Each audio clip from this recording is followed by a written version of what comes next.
اللہ کے نام سے جو بے انتہا مہربان اور رحم فرمانے والا ہے۔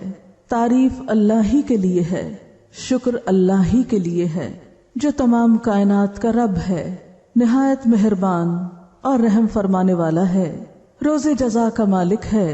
ہم تیری ہی عبادت کرتے ہیں اور تجھی سے مدد مانگتے ہیں، ہمیں سیدھا راستہ دکھا، ان لوگوں کا راستہ جن پر تو نے انعام فرمایا، جن پر تیرا غضب نہیں ہوا اور جو بھٹکے ہوئے نہیں ہیں۔ الحمدللہ، الحمد سب شکر، ساری تعریفیں کس کے لیے؟ رب العالمین، عالمین کے رب کے لیے۔ عالمین کیا؟ سارے جہان۔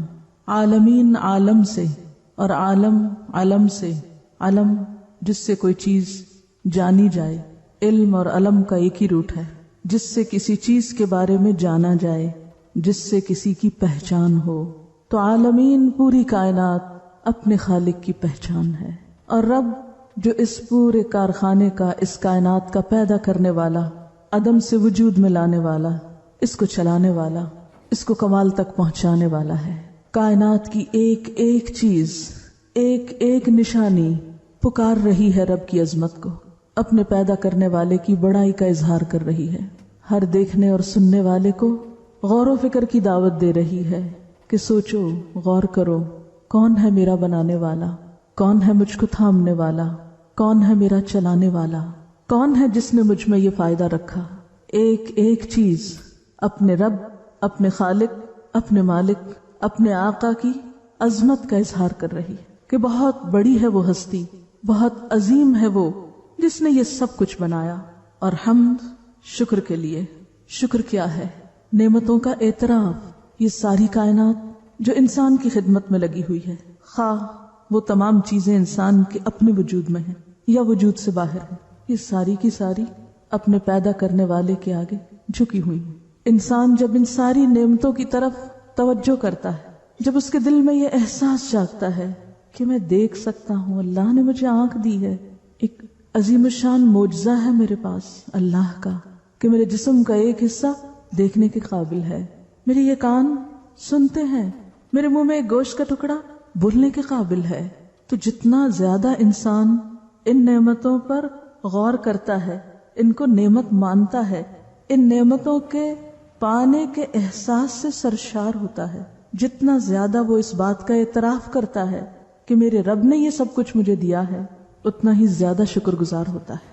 میرا دل ایک خود کار آٹومیٹک مشین کی طرح دن اور رات میرے بدن کے ایک ایک روئے کو خون سپلائی کر رہا ہے۔ اگر ہمیں اپنا دل خود پمپ کرنا پڑتا، جیسے پمپ مشین کو چلا کے پانی نکالتے ہیں، تو ہم میں سے اکثر لوگ اپنی زندگی لوٹا دیتے، تھک گئے ہیں، بس خود کو ہم زندگی نہ دے سکتے، اپنی زندگی برقرار نہ رکھ سکتے۔ ہمارے لنگس آٹومیٹک مشین خود کام کرتے ہیں، ہم کھا رہے ہیں، ہم سو رہے ہیں، ہم جاگ رہے ہیں، ہم چل رہے ہیں، پھر رہے ہیں، بھاگ رہے ہیں، دوڑ رہے ہیں، ہنس رہے ہیں، رو رہے ہیں، ہم سانس لے رہے ہیں۔ اگر صرف چند سیکنڈز تک ہم سانس نہ لے سکیں تو ہم زندہ نہیں رہ سکتے، لیکن ہم نے کبھی نہیں سوچا۔ ہم کھانا کھا کے معدے کے سپرد کر دیتے ہیں، ہمیں نہیں معلوم کہ وہ کس طرح پروسیس ہوتا ہے، کس طرح وہ خون بنتا ہے، کس طرح ہمارے جسم کے اندر پورا خون کا نظام مختلف قسم کے نیوٹرینٹس کو کیری کر کے ہر جگہ سپلائی کرتے ہیں، اور رائٹ جگہ پر رائٹ چیز، آنکھوں کو جو چاہیے وہ آنکھوں تک پہنچاتے ہیں، دماغ کو جو چاہیے وہ وہاں تک پہنچاتے ہیں، ہڈیوں کو جو کچھ چاہیے وہ ہڈیوں تک پہنچاتے ہیں۔ ہم تو کھا کے فارغ ہو جاتے ہیں، ہم تو 10 منٹ کا کام کر کے بھول جاتے ہیں، اور باقی کام کون کرتا ہے؟ ہمارا ڈائجسٹو سسٹم۔ کس نے دیا ہے یہ سب؟ ہمیں رب نے دیا ہے۔ تو جس انسان کو یہ احساس ہو جائے کہ میرے رب نے مجھے اتنی بڑی نعمت دی، کیونکہ ان سے پوچھئے جن کا معدہ کام نہ کرتا ہو، جن کا دل بیمار ہو، جن کو سانس لینے میں مسئلہ ہو، ان سے ان نعمتوں کی قیمت پوچھئے۔ میرا چلنا پھرنا، قدم اٹھانا، کیا عجیب معجزہ ہے کہ کس بیلنس کے ساتھ میں ایک کے بعد ایک قدم اٹھا کر ایک جگہ سے دوسری جگہ پہنچ جاتی ہوں، 2 پاؤں پہ چلتی ہوں، پھر بھی سیدھی کھڑی ہوتی ہوں۔ یہ قوت کس نے بخشی؟ یہ کون ہے جو مجھے دے رہا ہے؟ میرا رب۔ اس بات کا اعتراف کرنا کہ یہ سب مجھے میرے رب نے دیا ہے، جتنا زیادہ آپ ان نعمتوں کی قدر کریں گے اتنا ہی دل میں احساس شکر پیدا ہوگا، اتنا ہی زیادہ آپ دل سے الحمدللہ کہیں گے۔ پھر اس زمین کا میرے لیے ہموار ہونا، اگر یہ نہ ہموار ہوتی، اگر یہ ہچکولے کھاتی، میں کیا کر سکتی تھی؟ سورج کا مناسب فاصلے پر ہونا. اگر صرف آدھا فاصلہ کم ہو جائے تو ہم اسی طرح جل اٹھیں جیسے کاغذ کو آگ پہ رکھیں تو وہ جل اٹھتا ہے.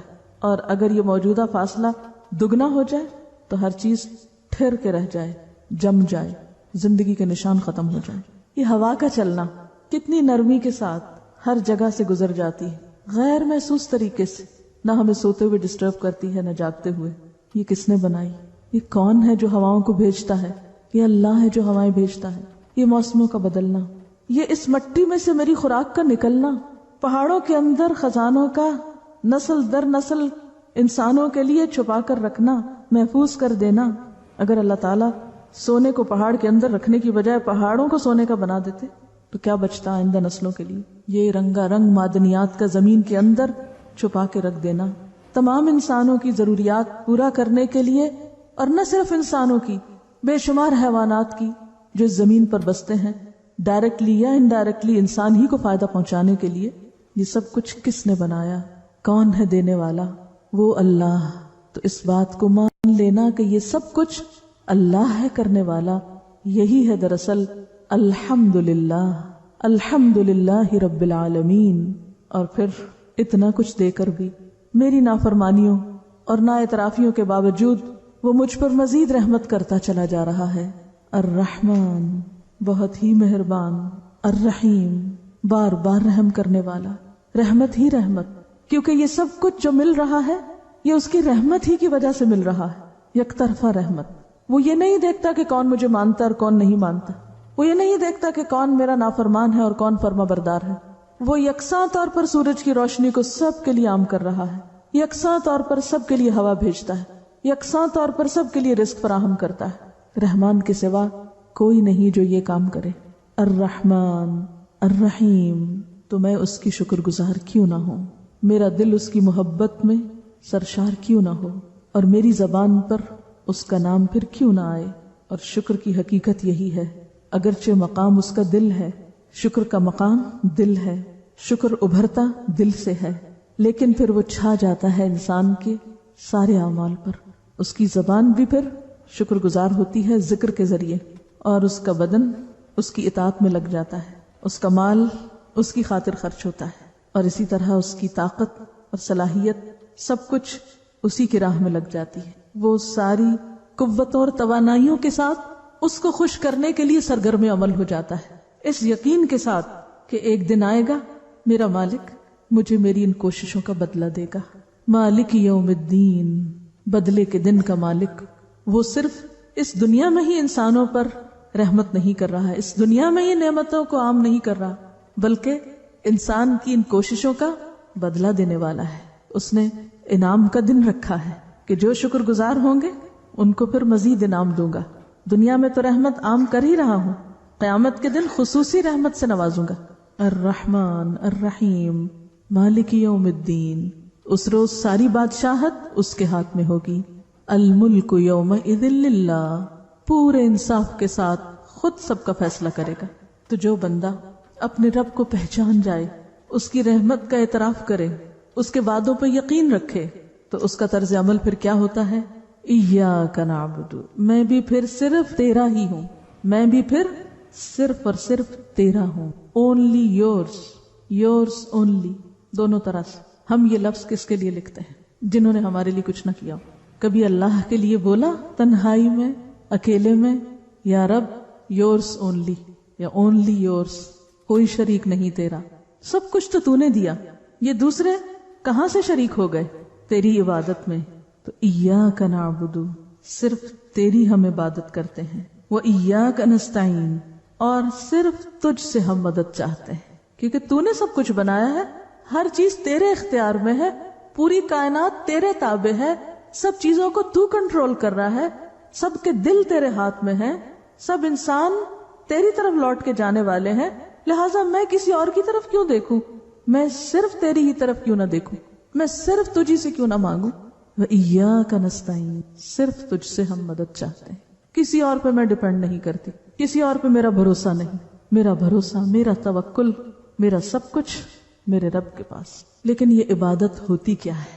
ایاک نعبد جب ہم کہہ دیتے ہیں تو یہ لفظ محض لفظ نہیں ہونے چاہیے. ان لفظوں کا معنی بھی معلوم ہونا چاہیے اور اس کے پیچھے پھر جو اخلاق اور کردار مطلوب ہے وہ ہمارے اندر پیدا ہونا چاہیے. عبادت، عربی زبان میں عبادت کا لفظ کس سے نکلا ہے؟ عبد سے. عبد کہتے ہیں غلامی اور بندگی کو. العبادت الخضوع والتذلل. ڈکشنری میں عبادت کا کیا معنی ہے؟ الخضوع والتذلل. اللہ نے اپنے بندوں کو پیدا کیوں کیا؟ یہ سب کچھ بنا کے ہمیں بنایا، ہمارے لیے سب کچھ پیدا کیا، یہ سب ہمیں دیا، پھر ہمیں کیوں بنایا؟ وما خلقت الجن والانس الا لیعبدون، کہ میں نے جن و انس کو اپنی عبادت کے لیے پیدا کیا ہے. تو گویا ہم پیدا ہی اس کام کے لیے ہوئے. یہ سب کچھ اس نے دیا ہمیں اس لیے کہ ہم اس کے بن جائیں. ہمیں عقل دی، ہمیں آنکھ دی، ہمیں کان دیے کہ اس کی نشانیاں دیکھیں، پہچانے، اس کو جانے، اس سے محبت کریں، اس پر ایمان لائیں، اس کی طرف رجوع کریں، اسی پہ بھروسہ کریں، اسی پہ توکل کریں اور اسی کے ہو کر رہ جائیں. تو پھر عبادت کا معنی کیا ہوا؟ لسان العرب میں آتا ہے اصل العبودیت الخضوع والتذلل. عبادت کی اصل کیا ہے؟ خضوع یعنی عاجزی اور جھکنا. جمہور کا کہنا ہے، جمہوریت سے میجورٹی، جمہور کا کہنا ہے کہ العبادت التذلل، العبادت التذلل، کہ عبادت جھکنے کا نام ہے، دبنے کا نام ہے، اطاعت کا نام ہے. ابن کثیر کہتے ہیں عبادت کے لغوی معنی پست ہونے کے ہیں، اسی لیے کہا جاتا ہے معبد راستہ اور معبد اونٹ. معبد راستہ نہیں وہ راستہ جس پہ چل چل کے وہ بالکل ہموار ہو چکا ہو، سیدھا ہو گیا ہو. معبد وہ اونٹ جس پہ کثرت سے سواری کی گئی اور اب وہ ٹرینڈ ہو گیا ہے. شریعت میں اس سے مراد ایسی کیفیت ہے جس میں انتہائی محبت کے ساتھ، اب یہ لفظ یاد رکھیے، انتہائی محبت کے ساتھ انتہائی خضوع اور خوف موجود ہو. یہ ہے عبادت. ایک طرف ہے انتہائی محبت، اور یہ کیسے پیدا ہوگی؟ کب پیدا ہوگی؟ جب ہمارے دل میں نعمتوں کا احساس اور نعمتوں کا اعتراف ہوگا. جب ہم کسی کی خوبی دیکھتے ہیں تو تبھی ہمیں اس سے محبت ہوتی ہے نا. جو چیز اچھی لگتی ہے اسی سے محبت ہوتی ہے نا. تو جب ہمیں اللہ تعالیٰ کی پہچان ہوگی، اللہ تعالیٰ سے محبت ہوگی، جب اللہ کی پہچان ہوگی جبھی اللہ سے محبت ہوگی نا. جب تک اس کو جانے گی نہیں، محبت بھی نہیں کر سکتے صحیح معنوں میں. تو جب محبت پیدا ہوتی ہے اور جس کے لیے محبت دل میں آ جائے اس کے آگے انسان کیا بن جاتا ہے؟ آپ کا غلام.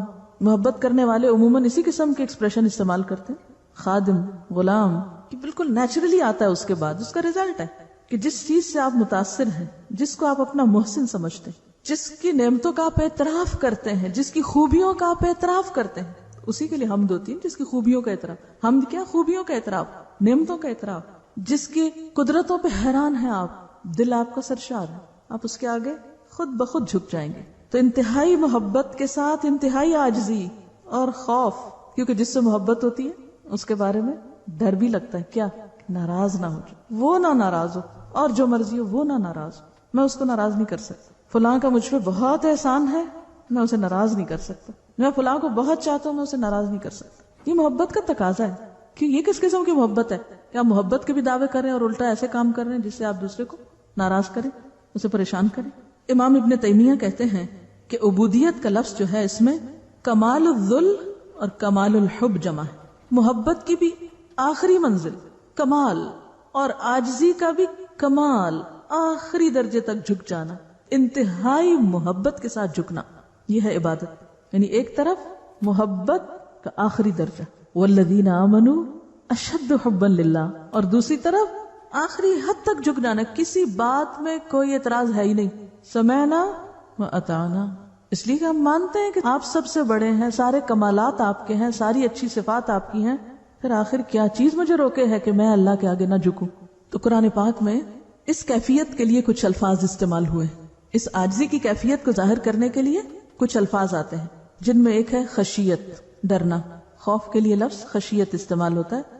لو انزلنا هذا القرآن على جبل لرأيته خاشعا متصدعا من خشیت اللہ. کیا پیدا ہوا خشیت سے؟ کیا ہے خشیت؟ خاشعا متصدعا، ٹوٹ جانا، اپنی انا کو توڑ دینا، اپنی پسند و ناپسند کو ختم کر دینا، اپنی عقل اور اپنی مرضی کو ایک طرف کر دینا. اسی لیے کہا گیا انما یخشى اللہ من عباده العلماء. ایک اور لفظ استعمال ہوتا ہے تضرع، ادعوا ربکم تضرعا وخفیہ انہ لا يحب المعتدین. پکارو اپنے رب کو تضرع کے ساتھ، زاری کے ساتھ،